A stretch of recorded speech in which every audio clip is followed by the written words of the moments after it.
Olá, amigos. Aqui é Seiji Arata, da Arata Academy, do programa de empreendedorismo digital, empredig.com. Uma grande felicidade falar com um amigão meu, que é também um dos advogados eleitos aí pela revista Russo, pela publicação Russo, um dos maiores advogados de propriedade intelectual do mundo, também pela Chambers, dos melhores advogados na indústria de tecnologia, na indústria de entretenimento do Brasil.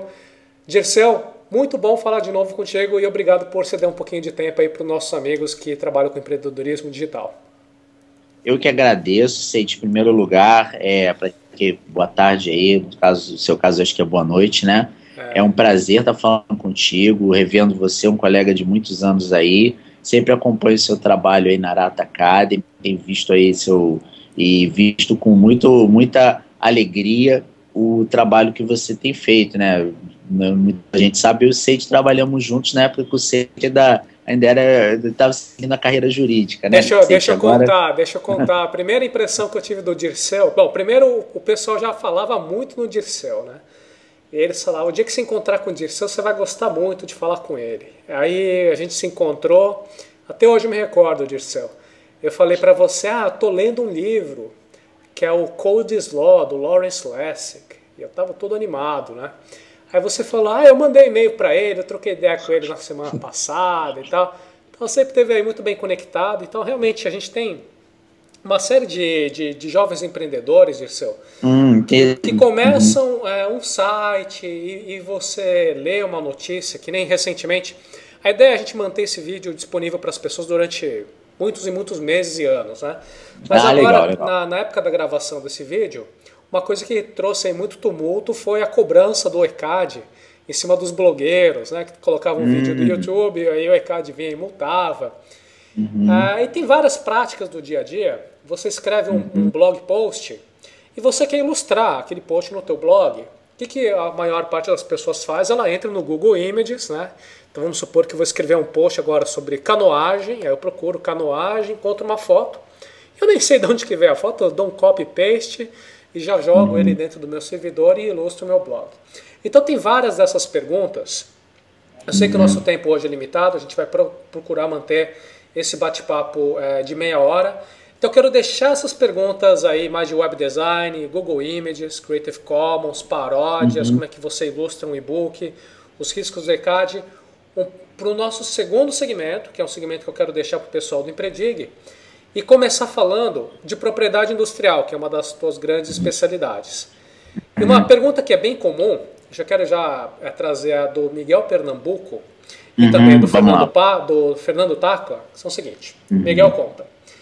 Quando eu tenho um produto que tem atributo de hardware e software, o que é qualificável como patente ou autoria? O módulo com sensor e um software embarcado, por exemplo, é patenteável ou eu só posso dar autoria sobre ele? Então já vejo que o Miguel já tem uma certa noção da diferença de propriedade industrial e de autor. E o Fernando Tacla quer saber como é que funciona o processo para patentear um método nacionalmente e internacionalmente e qual que é o custo disso. Bem, Seiji, eu vou assim, ser bem claro no sentido, eu vou começar pela segunda pergunta. A patenteabilidade dos métodos de negócio no Brasil foi uma discussão muito interessante alguns anos atrás. Infelizmente, o método de negócio hoje no Brasil ele não é exatamente patenteável, né?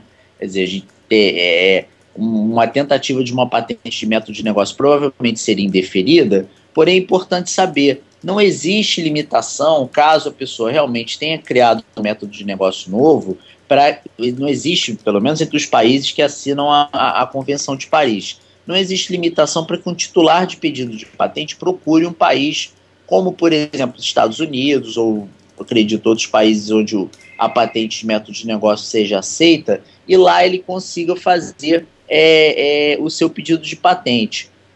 Quanto aos valores que envolvem um pedido de patente de método de negócio, eles variam muito. Por exemplo, acredito que nos Estados Unidos, e é sempre antes, eu acho que a primeira coisa que sempre deve recomendar, Seiji, até acho que para o caso do Fernando, é que ele procure, se ele se sentir à vontade, ele pode até procurar um advogado brasileiro especializado nisso e conversar sobre uma busca de patentes feita, por exemplo, nos Estados Unidos ou ou a busca de patente como ela é feita internacionalmente, do método de negócio dele, ou uma avaliação para ver se ele é patenteável.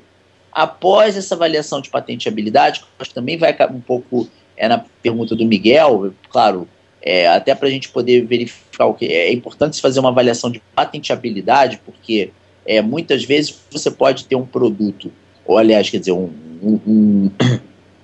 uma invenção que é matéria patenteável, ou que você pode imaginar que seja matéria patenteável, mas como você não fez uma busca de patente, você não sabe. Então, voltando um pouquinho na pergunta do Fernando, provavelmente é importante ele fazer uma busca de patente. Após a busca de patente, aí sim, se a busca de patente der um resultado positivo, de que aquele método de negócio poderia ser matéria patenteável, e não existe, pelo menos, nenhuma patente idêntica ou muito semelhante no exterior, e aqui vamos usar o exemplo dos Estados Unidos, que é onde geralmente a patente de método de negócio é muito mais difundida, inclusive, como alguns, se você sabe, Seite, algumas pessoas também, até no próprio Estados Unidos tem sido discutida até que ponto a amplitude da patente de método de negócio não está causando uma disrupção no sistema da internet como um todo, de patente de clique, certas patentes que foram depositadas e que algumas são concedidas. Claro que se a pessoa tem um método de negócio original, faz uma busca, entende-se que é patenteável, é uma questão da pessoa verificar se ela realmente acha que vale o investimento. Em geral, preços variam, eu estou fazendo apenas aqui uma forma muito genérica, sem recomendar a ninguém, entre 5 mil a 8 mil dólares, basicamente para a pessoa fazer um depósito de patente, o que não é uma garantia de que a patente vai ser concedida. Claro. Mas note bem, seja, até uma questão que eu acho que pode ser interessante para a pergunta do Miguel e do Fernando. Por vezes, até o sistema americano também, ele não é tão rápido como o sistema de outros países, mas também não é tão lento como o brasileiro, onde a gente está levando quase 10 anos para conseguir uma patente. Então, por vezes, até com um depósito de patente, eu particularmente, a gente ouve muito na mídia especializada falar de alguns casos, de portfólio de patente que é vendido, né? Tem gente que, por exemplo, a próprios portfólios onde há depósitos de patente, uma patente é depositada por um terceiro, que uma empresa como, vamos chutar aqui um nome, Apple, Google, Yahoo, IBM, que quer que seja, Yahoo nem tanto mas IBM, Netflix e outras empresas que têm planejamento estratégico de patente, quer dizer, que compram o que a gente chama de patentes defensivas. Ele olha aquela patente, acha, ela pode me defender, ela pode me ser útil para me defender, ela, junto com uma outra que eu tenho, eu consigo criar um problema para o meu concorrente. Então, por vezes, algumas dessas patentes de método de negócio, elas podem ter esse valor também. Então, às vezes a pessoa até vale a pena depositar, pode eventualmente, daqui a 2, 3 anos, independente de ter sido registrado ou não, receber uma compensação. E voltando um pouco para a pergunta do Miguel, o que é qualificável como patente autoria? Eu sempre, é importante a gente fazer distinção, como eu acho que o Miguel está falando sobre a lei brasileira, de que quando a gente está falando de software, é uma coisa, programa de computador é outra, né, Seide? O programa de computador ele é protegido pelo direito autoral em si. Então, nisso é o que eu acredito que ele fala de qualificável como autoria, quer dizer, como direito de autor, o programa de computador, que linguagem de código de máquina, o que ele escreveu é considerado equiparado ao direito de autor. Nessa equiparação, a gente tem uma situação em que ele tem os atributos de autoria para o software. Para o hardware, eu acho que aí no hardware ele pode ter matéria patenteável, sim. Se ele criou um hardware, um módulo com sensor e um software embarcado é patenteável, sim. No Brasil você pode ter esse tipo... São os casos em que se aceita a patente de software, são justamente onde há o software faz parte de um dispositivo, faz parte de algum... Então, se o software é parte integrante de um dispositivo que realiza tal função ou tal atividade, é a única exceção, salvo engano meu, na lei brasileira, em que se permite a patente do software propriamente dita. A gente até estava recomendando uma época do pessoal apresentar como se fosse um aparato, né? uma combinação software junto com mecanismo. Pois é, não era.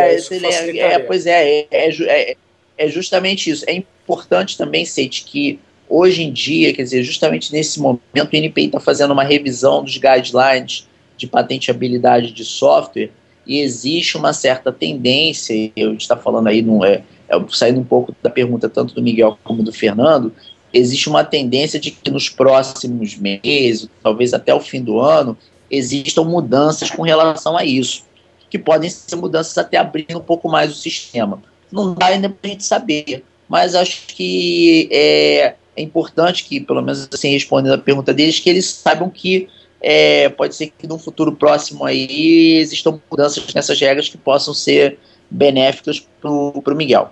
Legal. Eu estou com várias perguntas aqui, Dirceu. Se você me permite, eu queria te passar um pouco para a marca, porque até foi um bate-papo que eu tive fora desse contexto, mas quando você é um jovem empreendedor e você dá início ao processo de registro de marca, pode esperar que vai aparecer um monte de picareta mandando correspondência para você, falando, olha, o boleto está vencendo. Então, quer dizer, as pessoas realmente, elas meio que se aproveitam, né? Você pode comentar um pouco a respeito disso? Claro, claro. É muito importante isso. Foi uma excelente colocação sua. É o seguinte, o próprio NPI, se você for ver no site do NPI, ele mesmo fala que ele não envia comunicações não envia carta, não envia nenhum tipo de comunicação aos depositantes de marca.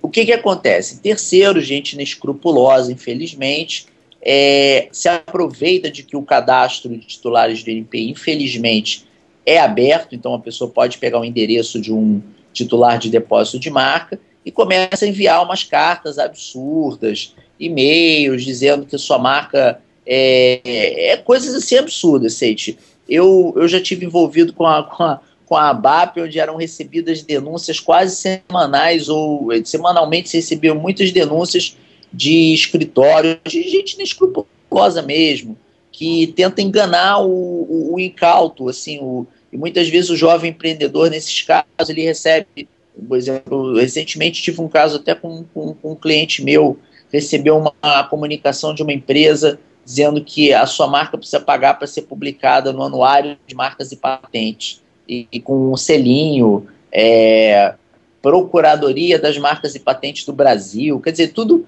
com selo, qual é o selo da República, quer dizer, então praticamente a pessoa enganar, tentar achar que aquilo ali é uma comunicação oficial, que você tem que pagar R$120 num boleto para poder ter sua marca publicada numa revista. Em outros casos você tem também que até muita gente que, por exemplo, até eu vi que tem uma pergunta sobre isso, da pessoa poder depositar a marca em nome próprio.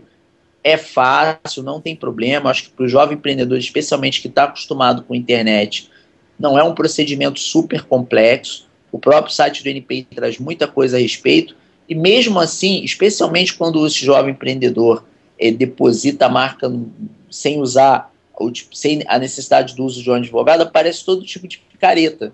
Gente dizendo, a sua marca vai ser publicada, ou a sua marca precisa de acompanhamento, e o acompanhamento custa não sei quanto. Realmente ela precisa de acompanhamento. A pessoa, se quiser com calma e com paciência, ela faz.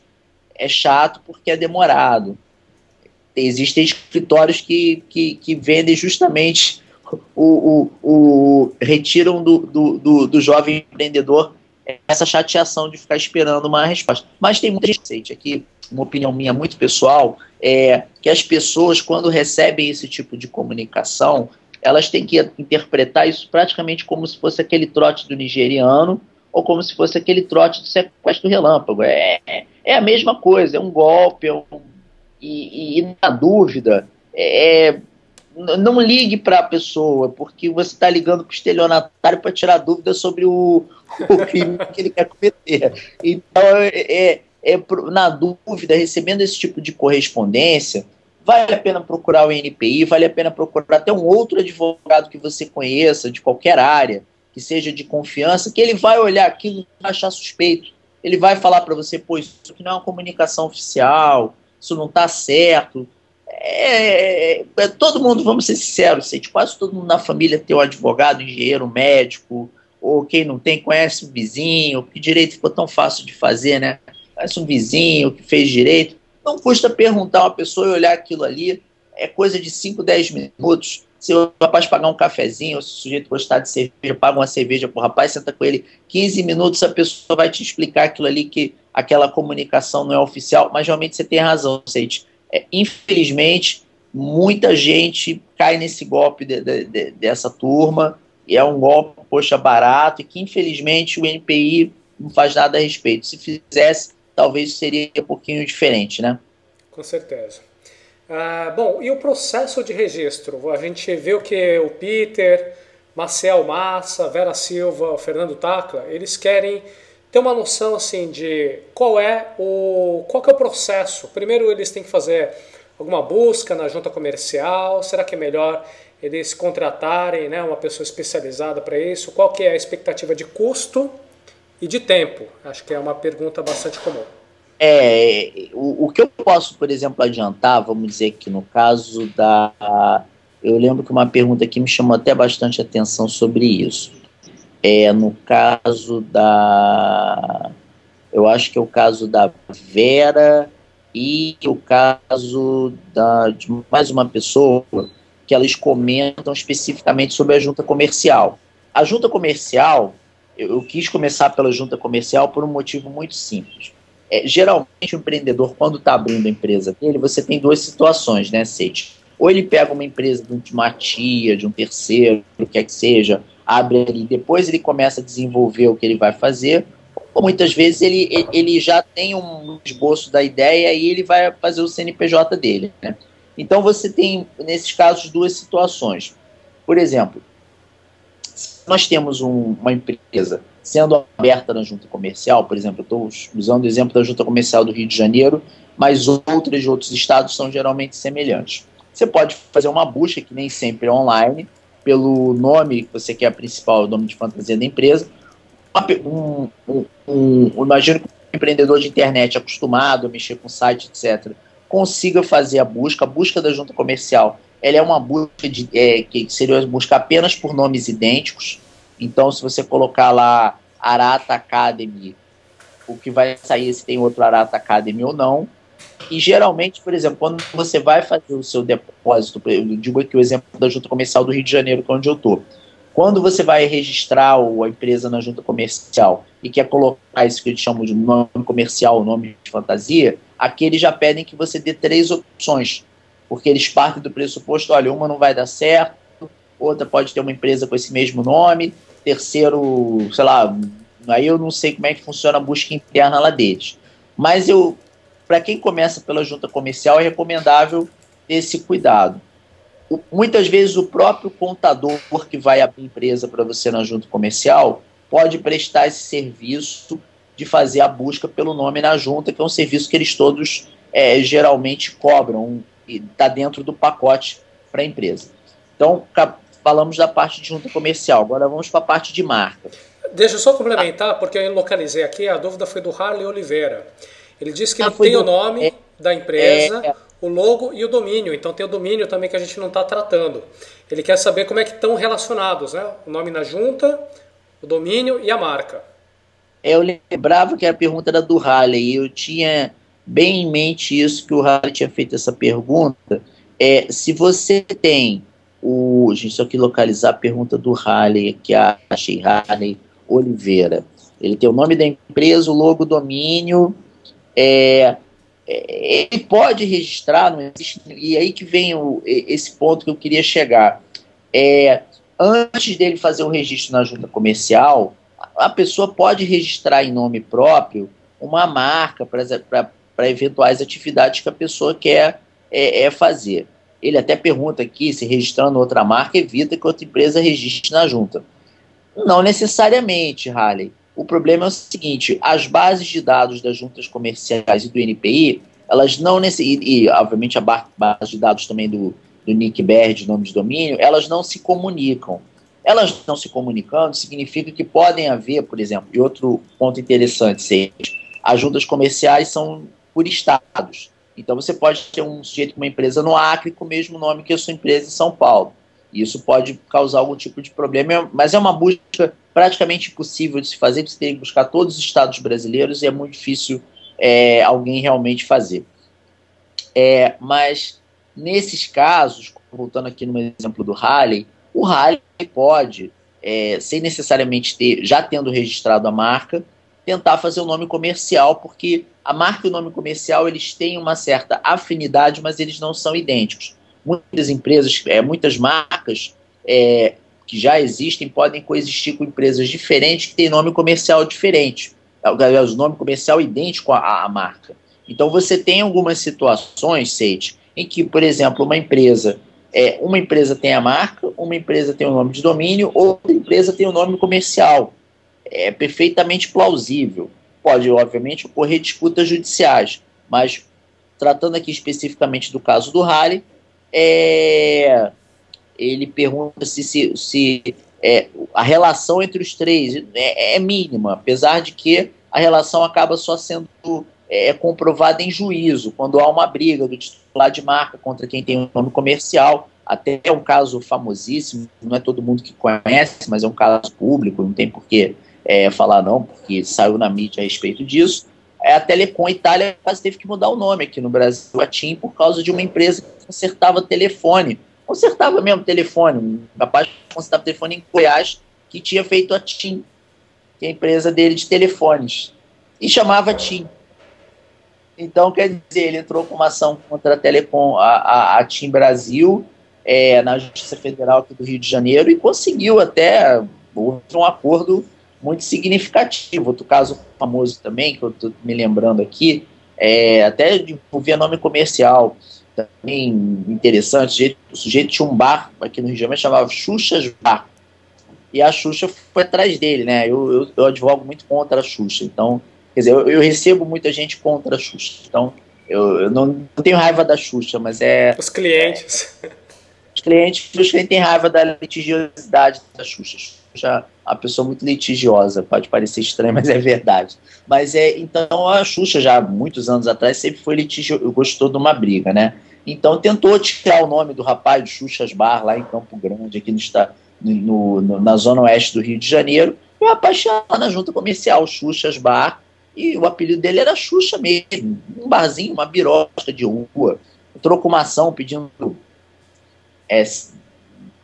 uma gorda indenização por ele tá tentando se passar por Xuxa, vender álcool para crianças e coisas assim, fizeram chegar a esse nível. E ele defendeu claramente: olha, eu tenho nome comercial aqui desde 1976, e isso a Xuxa começando a carreira em 85, então ele provou: olha, 10 anos eu tenho esse nome comercial Xuxa, meu apelido aqui é Xuxa, e essas situações podem ocorrer. Então, a gente pode responder, por exemplo, para o Harley, assim, eles não são diretamente interrelacionados, mas eles têm uma certa afinidade. Em alguns casos, uma marca pode invadir a seara do nome comercial do outro, um domínio pode ser mais famoso do que a marca de um terceiro que já tinha. Então, a melhor saída nesses casos é pensar: se puder registrar os três, melhor. Se não puder, não tem problema. Voltando àquela pergunta que você me fez, Seide, sobre a questão da busca, aí indo para a parte do NPI, a gente saiu da junta comercial, vamos para o NPI. A pessoa física pode depositar uma marca? Claro que ela pode, não tem problema. Para diversas atividades, uma pessoa física pode fazê-lo. Qual é o cuidado adicional que a pessoa física tem que ter? O INPI provavelmente vai querer perguntar que você demonstre que você exerce aquela atividade que a gente fazia antigamente, né, Seide, com affidavit, que hoje não é mais obrigatório. Mas para as pessoas no Brasil, especialmente para quem não tem empresa, que vai depositar no nome da pessoa física, é extremamente recomendável que a pessoa apresente lá no formulário eletrônico do NPI algum tipo de prova de uso. Por exemplo, eu tenho alguns clientes da área de restaurante, chefes de cozinha, a quem eu recomendo que eles coloquem lá. Às vezes não tem uma certificação, mas eles têm aqueles quadradinhos da Folha de São Paulo, matérias em que eles saíram e tal. Eles adicionem isso no pedido de registro para mostrar que quando eles estão querendo fazer um registro para restaurante é porque eles exercem atividade de chefe, ou que eles exercem alguma atividade relacionada a isso. Pode ser, por exemplo, um caso de uma startup de internet, alguma empresa assim, de empreendedorismo ou pessoa física que queira fazer um depósito, ela pode até fazer, não tem problema, talvez em alguns casos ela vá comprovar que seja um engenheiro, que seja um tecnólogo no processamento de dados, coisas que a gente sabe que talvez a pessoa possa provar com um diploma, basta apresentar uma prova de uso. Por uma pessoa jurídica é diferente, a documentação já necessária já é uma cópia autenticada do contrato social, que hoje em dia o INPI, eu sei que você está há um tempo fora do Brasil, mas eu acredito que você tenha acompanhado, o INPI hoje basicamente se tornou um dos melhores sistemas de depósito eletrônico de marcas do mundo. O mais estranho que possa parecer, Seite, o sistema do brasileiro é um dos mais eficientes. Então, é uma pessoa, eu acredito, eu vejo aqui pela minha própria experiência prática, que um empreendedor de internet consiga, sem grande dificuldade, se ele quiser, fazer o depósito da marca dele. Em alguns casos, se a pessoa realmente não tiver paciência de ficar entrando toda semana no site do NPI para ver se houve algum andamento novo envolvendo a marca, se a pessoa, eu recomendo que a pessoa contrate um advogado, nem que seja para ou fazer o depósito ou para fazer o acompanhamento. Todos os advogados, quando fazem um depósito, e a média de um depósito, varia muito. Eu sei que em cidades do interior, eu sei que eu estou falando bastante, mas eu fico animado com o tema, né? Cidades, escritórios, assim, cidades menores estão cobrando em média com bastante seriedade R$400 por um depósito, mais as taxas do NPI, que no caso de uma pessoa física, se eu não me engano, são 130, e de uma pessoa jurídica 260, 280, 300. E em cidades maiores como Rio e São Paulo, você pode esperar que um escritório cobre talvez na faixa de R$1.000, 800. Varia muito, acho que é importante a pessoa pesquisar o preço, mas principalmente procurar um advogado ou um agente de propriedade industrial que lhe passe confiança, e essa confiança é importante para o caso, Seide. Eu acho que já não sei se temos alguma coisa mais a cobrir dessa matéria, porque você, só para confirmar, eu vi que você queria fazer a gente tem algumas outras perguntas de propriedade industrial, se der tempo a gente retoma nelas, que elas são bastante específicas, teve uma sobre proteção de ideia, uma outra sobre jogos, mas eu já gostaria... Oi, pode falar. Não, eu vi, por exemplo, uma que eu gostei muito, que foi feita pela Raquel. Gente, eu chamar ela de Rafael, desculpa. Eu tô lendo aqui, Raquel Simon. Ela fez uma pergunta que eu queria usar, ela bastante específica. A lei fala sobre, ela quer patentear um jogo, não patente técnica de ensino, regra de jogo, mas ela tem um jogo de tabuleiro que ela adaptou para o mercado. Eu recomendaria a ela o seguinte: o jogo de tabuleiro, talvez ela não possa nem registrar o jogo como patente, mas talvez, se ela conseguir, isso é uma sugestão, as regras de jogo, elas também não são protegidas pelo direito autoral. Porém, se ela criou um jogo de tabuleiro, e esse jogo de tabuleiro tem, sei lá, aparentemente me parece que ele tem foi adaptado para uma realidade de mercado, então não pode ser um jogo adaptado para alguma coisa profissional, etc. Ela pode ter possibilidade de registrar a marca, quer dizer, ela pode ter a possibilidade de registrar os desenhos, caso ela tenha feito esse jogo de tabuleiro, alguns desenhos dos personagens, uma coisa assim. Ela pode encontrar outros elementos dentro do jogo dela que permitam o registro, pelo menos deem a ela um mínimo de proteção. Eu acho que eu gostei bastante dessa pergunta, porque realmente me fez quebrar a cabeça um pouquinho, porque é um tema muito interessante. Mas você tinha mencionado mais algumas outras, né, Seide? Só para a gente poder... Podemos ir para um segmento, tem um segmento de sobre empresas. Eu vou ler as perguntas para você vê o que a gente pode comentar, antes da gente encerrar esse primeiro segmento e dar início ao segundo segmento, que é para os blogueiros, especificamente, bem direcionado para o empreendedor digital. Mas isso aqui também são para profissionais do mundo offline. O Maciel Massa diz que fora do campo profissional ele tem um projeto de fotografia pessoal, ele tem interesse em desenvolver um projeto específico de fotografia, mas ele quer procurar grandes empresas para patrocinar o projeto.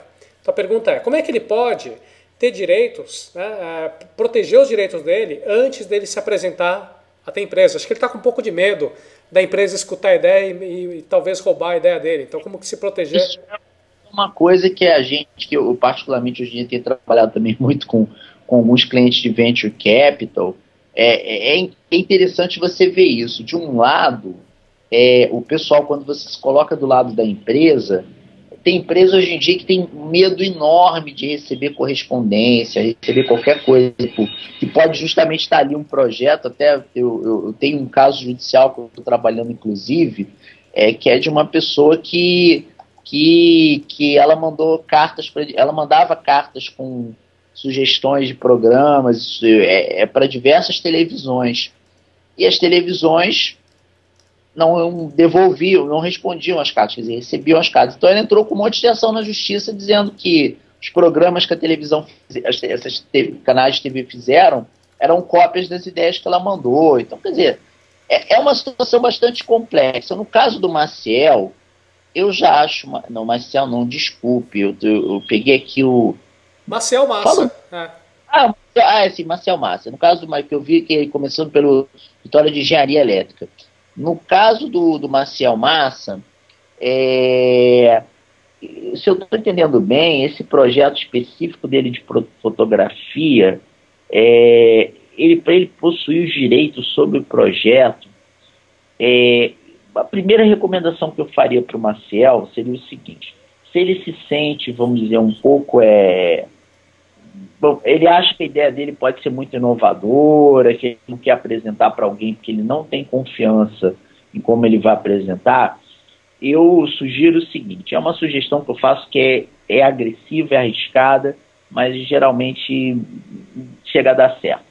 Ele poderia fazer um roteiro desse projeto dele. Quando eu falo um roteiro, assim, um texto explicando o projeto que ele fez, e fazer um registro na Biblioteca Nacional do Texto. Ele vai ter um documento que, assim, a força do documento não é tão grande, mas porque o registro autoral, do direito autoral não é aceito. Você sabe que ele é um registro declaratório, não constitutivo.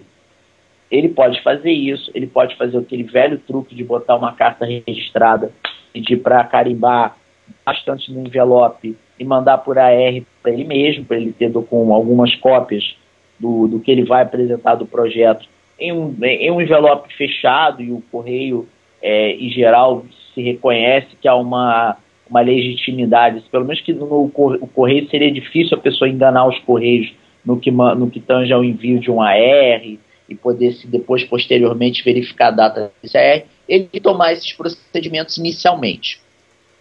Depois disso, que aí ele, mal ou bem, ele já tem alguma coisa que garante a ele ali um mínimo se a coisa, sabe, for para a justiça ou ficar feia. Aí, a partir daí, nos primeiros contatos com esses investidores, acho que sai um pouco do nosso tema, mas eu acho que é bacana a gente falar isso. Nos primeiros contatos com investidores, com pessoas assim, para quem ele venha querer apresentar o projeto, pode ser que em algum momento ele entenda que vale a pena fazer um non-disclosure agreement, alguma coisa assim. Eu digo para vocês, na experiência de quem senta também do outro lado do balcão, que se você chega com o non-disclosure agreement no primeiro dia, provavelmente não vai para frente, porque o sujeito já vai ficar, opa, peraí, eu tenho que assinar o NDA antes de entrar e ver, quer dizer, tem alguma coisa errada. A minha recomendação, eu acho que não sei, Seite, eu até vou aproveitar que você também tem muita expertise nisso, e pode também dar uma luz que eu acho importante. Um NDA na hora, eu faço sempre essa comparação assim, de que quando você vai para o Non-Disclosure Agreement, é mais ou menos na hora que você está tentando, você já pegou na mão e que você está tentando dar um beijinho, aquela coisa assim, você chega nessa hora, aí sim é a hora do Non-Disclosure Agreement, aí é a hora que, opa, peraí, o que a gente vai fazer aqui vai começar a ficar sério, então a gente vai efetivamente começar a trocar informações mesmo pesadas. Aí eu acho que é o momento do Non-Disclosure Agreement, eu acho que é o momento que ele tem que se preocupar com isso. Talvez o que o nosso amigo Maciel tenha que fazer na hora, ao apresentar esse projeto para patrocinadores, ele tentar, além dos procedimentos defensivos que a gente mencionou, fazer também um outro procedimento que é tomar o cuidado na própria apresentação, né, Seite? Não entregar logo o bizu logo de cara, né?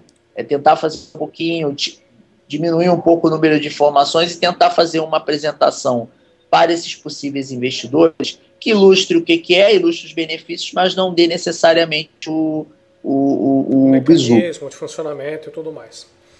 Com certeza.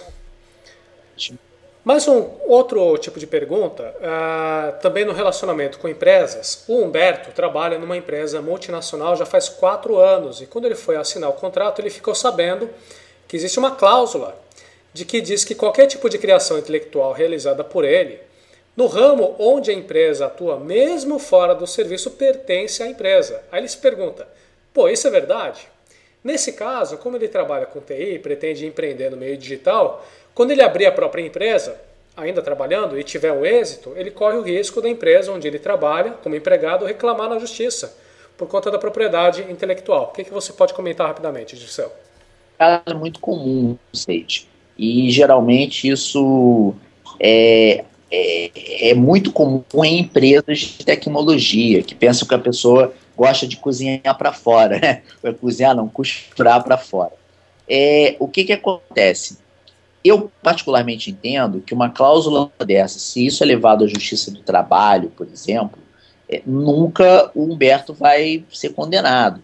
Porque, desde que ele consiga provar, obviamente, que não usou recursos da empresa, que ele fazia isso da casa dele, mas ele tem que fazer o que a gente chama de Chinese Wall, né? Ele tem que realmente não levar o projeto para dentro da empresa, não usar, não deve haver provas na rede da empresa ou no dia a dia lá da empresa que ele estava usando o tempo que ele tinha que trabalhar na empresa para desenvolver esse projeto. Eu sei que existem empresas como o Google e outras que até permitem que o profissional dedique 10 a 15% do tempo para um projeto pessoal deles. Até muitas empresas fazem isso para evitar esse tipo de problema, que é uma solução que algumas empresas tiveram para justamente não ter o profissional ali, eu estou com um desejo de empreender fora e tal. No caso do Humberto, é o seguinte, ele tem, em primeiro lugar, que se cercar do máximo de provas possíveis de que ele não de que essa nova empresa, esse novo empreendimento dele, onde ele de que isso não está sendo feito dentro da empresa.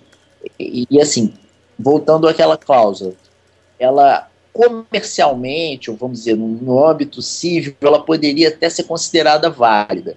E nós, advogados, sabemos, né, se tinha alguns casos, por exemplo, de contrato de software, é muito comum que a gente coloque algumas cláusulas que não é que são ilegais, mas são discutíveis, né? Quer dizer, necessariamente, muitas vezes a pessoa assinou tal, você vai, obviamente, comigo, estou dando truque, né, Sete? Nem deveria, mas vamos lá. É bom o pessoal saber. Assim, existem cláusulas que às vezes a gente coloca nos contratos que elas não necessariamente, quando enfrentadas, por exemplo, pela Justiça do Trabalho, elas não necessariamente vão ser consideradas válidas. Mas o pessoal coloca, assim como muita empresa de telefonia, serviços aqui no Brasil faz com o consumidor, né? Coloca o negócio lá na frente do consumidor, beleza, tal, não sei o quê, e, poxa, sabem que de 100 que tiveram problema, só 5 vão para o juizado especial. Então o cara mais ou menos mitiga esse risco. Esse é um caso que poderia ser interpretado dessa forma. Esse tipo de dispositivo que diz qualquer criação que faz até fora da empresa pertence à empresa, se isso é confrontado na justiça, pode ser considerado ilegal. Porém, eu recomendaria ao Humberto que talvez ele ficasse um pouquinho mais na dele, acho que é o melhor. Fica na dele, mantém um projeto dele lá por fora, se ele eventualmente não usa os recursos da empresa, toma esse cuidado, e se amanhã ele realmente for lá abrir a empresa dele, tiver sucesso, receber uma notificação desse outro empregador, desse realmente ver acontecer, né? Ele receber uma notificação desse outro empregador, dizendo que tem elementos que ele teria roubado. Ele entra na Justiça do Trabalho, né, Cid? Que a Justiça do Trabalho vai ser o lugar melhor para ele poder se defender disso. No caso dele, tendo um contrato de trabalho. Vai para a Justiça do Trabalho, tenta se defender. Caso contrário, também na civil pode ser que ele tenha êxito, mas ele tem que ter muito claro, ele tem que ter as provas de que ele não fazia, de que ele não usa o tempo da empresa para projetos pessoais dele, ainda mais um projeto comercial. Né? Sensacional. Dirceu, já vou fazer essa pequena interrupção para a gente seguir. Na segunda parte, a gente vai fazer comentário de blog. Esse vídeo eu deixo público para todos os colegas que acompanham o nosso trabalho. O nosso velho cuidado extra está autorizado a divulgar o vídeo aí na Arata Academy. Muito obrigado. Com a ressalva, que eu gosto sempre de fazer essa ressalva, é bom também o pessoal ver a sua audiência poder também saber que aquelas limitações nossas de direito de imagem, né? Quer dizer, eu estou aqui autorizando o uso pela Arata Academy para os fins comerciais, que quer que seja da Arata Academy, mas se alguém que não seja Arata Academy resolver colocar isso dentro de uma apostila, alguma coisa e cobrar algo atrás, porque não está autorizado. Acho que você sabe, né, Cid? Aproveita. Tá bom, vamos começar agora já a segunda parte.